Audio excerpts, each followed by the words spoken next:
Hey y'all, it's Dan with the Southern Paddler Channel, and welcome back to part 2 of 9 days and 220 miles on the Suwannee River from Fargo, Georgia to Suwannee, Florida. If you haven't already, check out part 1, which is days 1 and 2 of this trip. Today is Monday, February 12th, and we are waking up at Big Shoals. And if you can't tell, this isn't the best put-in spot. There is this little rock ledge down here that we could stand on and stage on, but the water was too deep to get in. It was moving really fast. The rocks were all jagged. It just wasn't ideal, but we spent a lot of time looking this over, thinking about it, and analyzing it. Most of our crew did put in here and made it just fine. Wes, Dawn, and myself went a little further downstream to some calmer water and put in there. Let's get started with day 3.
No, it wasn't too bad. Just a little work.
You can always tell them you're out of service later.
You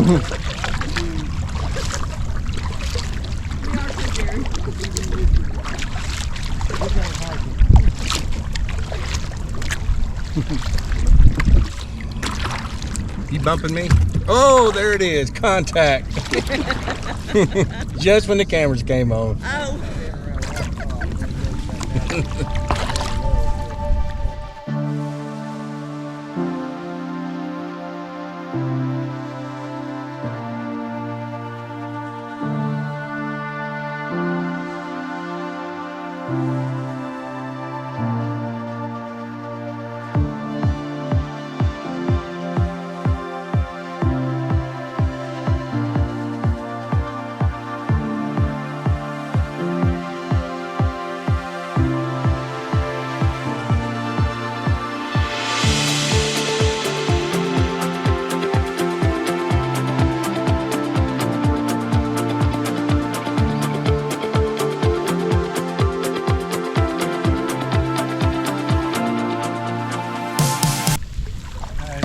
All right.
At 1 p.m., we reached Woods Ferry River Camp after paddling 17 miles over about 4 hours. We knew it was going to be a short mileage day because we had reservations here, so this was going to be our stop regardless of how many miles we needed to do. Now, I will say, I do enjoy camping out in the wild and staying on the river, and we did that the first 2 nights. But after 2 nights in the wild, fighting briars and mosquitoes, and after this soaking rain that you saw that we had most of the afternoon, I was really looking forward to this Woods Ferry River Camp. And I'll tell you, it did not disappoint. This felt like 5-star hotel accommodations compared to what we had the last couple nights. Now you see this group coming in. There was a group of about 10 or 12 that came in right after us. It turns out this was Kelly Hayes from Kelly Hayes Hikes on YouTube. They were actually paddling 2 days on the Suwannee and staying overnight here as part of their Florida trail hike. So we got to meet them and hang out with them a little bit. Super nice group. Just had a fun evening together. But right now we're going to get in this cabin. You can see here they have 5 or 6 cabins that you can reserve. This was we had 3 in our group. So Dawn and I are going to set up in this cabin. You can string your hammocks up in here, but it's nice because you have plenty of space. You don't have to worry about bugs or rain flies or anything like that. Oh, and they have electricity. They have lights, ceiling fans, and a plug. We was able to charge up all of our devices and get things topped off. We see we're drying out some clothes that were soaked from the trip in and just from the days before. We're able to dry out some gear. These are just really nice accommodations, and again, a welcome relief from staying on the river the previous 2 nights. So here we are walking up to the kiosk. Charlie and Jerry are talking to the camp host, Bill. Bill was a super nice guy. I really enjoyed meeting him and getting to know him. And we were asking him some questions. You see Tammy there in the background. We was talking to Bill, getting some information about the river and some different spots along the way that we might camp or want to see. But just such a nice guy, and enjoyed meeting him. Once we got our gear set up in the cabins, they have a nice pavilion here. You can see with lights and ceiling fans. And so we all came down here to have supper and just kind of hang out and catch up with one another. And it was really nice to be able to sit here in the dry and just talk and catch up and enjoy the evening. And again, getting in at 1 o'clock, we had a long evening, so it was a good opportunity for us to really just to rest and kind of recover a little bit and get ready for the rest of the trip. A very special treat on this trip was our friend Jerry in our group brought his guitar, and we got a real treat when he played several songs for us. What a perfect end to the day, just sitting there under the pavilion, taking it easy, relaxing, and listening to Jerry sing some great songs and serenade us. I really wanted y'all to hear Jerry singing and playing, and I had it in the first upload, but I got a copyright strike, so I had to take it off. Instead, we'll just end day 3 with sounds of rain and thunder from our cabin here at Woods Ferry River Camp.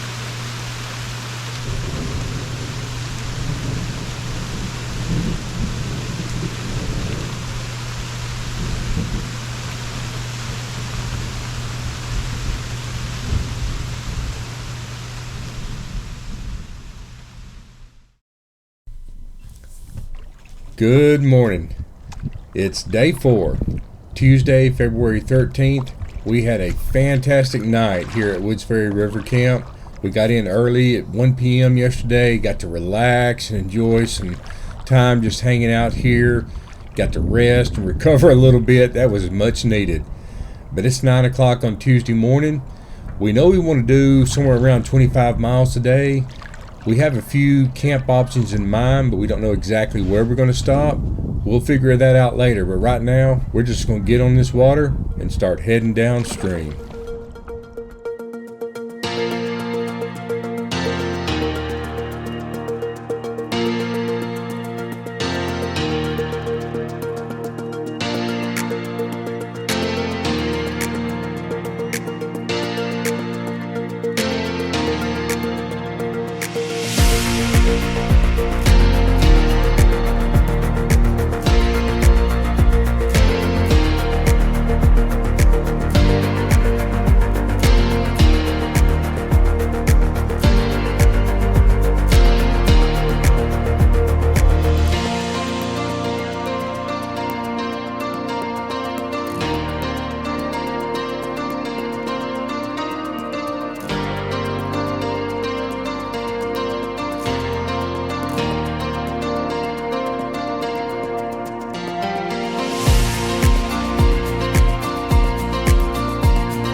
for making me lose my momentum.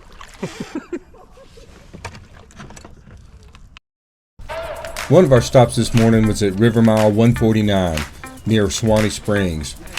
We all got out here and stretched our legs and then walked up this little path and got to see the actual Suwannee Springs.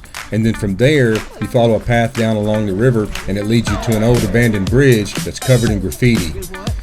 Tammy and Charlie affectionately call this the Hippie Bridge. Let's check it out.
Besides stopping at Suwannee Springs, we did make a couple other stops during the day. Here's one from this morning.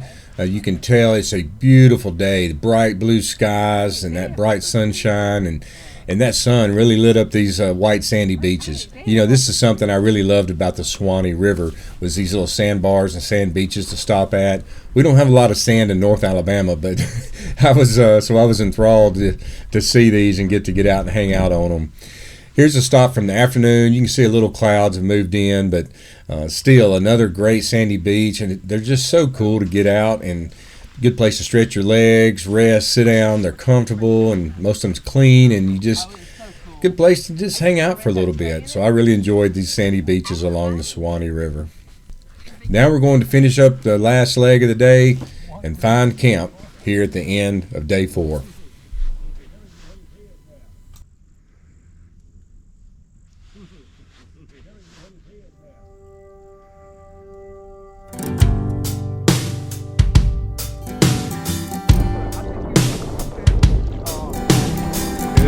Good.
are you on?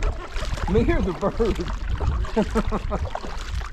So here we are at the Gibson Park ramp, which is also a trailhead for the Florida Trail.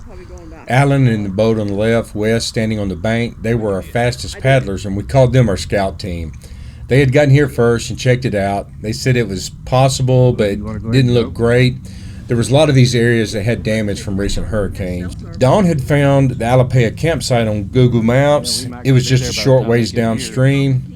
Since we had cell service, we told them we'd go down and check it out. If it looked good, we'd call them down. If not, we'd let them know and we'd paddle back up. The last three in our group, Tammy, Charlie, and Jerry, were still on their way, so we thought we'd figure this out before they got there. On the right is where the Alapaya River comes in. I decided to go up and check out this campsite while Dawn went to a county park on the right and checked that land out. The Alapaya campsite turned out to be great, so we called the others, let them know to come on down, and this is where we camped for the night. By the time we checked out the Alapaya campsite and realized it was good, the last of our group was at the Gibson ramp with the others. So we let them know this was going to be our spot for the night. They all paddled down and we're here for the night. You can tell this is a really great site. Got some benches, a fire ring, places for a tent. Dawn and I had to actually hang over this little access road, but it's not a high traffic area. I think it's just a way for maintenance vehicles to get in. So here we are setting up our hammocks. Here are the other tents in our group set up. This was a really cool site. On the left there, you can see the Alapaya River right where it comes in. We're on a point. On the right is the Suwannee River. This was just a really cool campsite. We really enjoyed this. It was probably about 5 p.m. when everyone got here and we started setting up, but we had plenty of time to get our camp set up before dark. Here you can see that the sun is setting right over the river downstream. It was such a beautiful sight. Wes has this cool pump filter. I didn't even think to ask him what it was. I have a Sawyer filter. They work fine, but you have to fill up the bags and then squeeze it through the filter. But this one just simply works through the pump. We did some research before our trip. Filtering out of a tannic river like the Suwannee, which is kind of the dark, red, black, almost color, is perfectly safe. It's just organic material in the river. Might have a little coloration, but it's perfectly safe to drink. Well, this wraps up day 4. Join us for the next one, and for now, good night from the Suwannee River.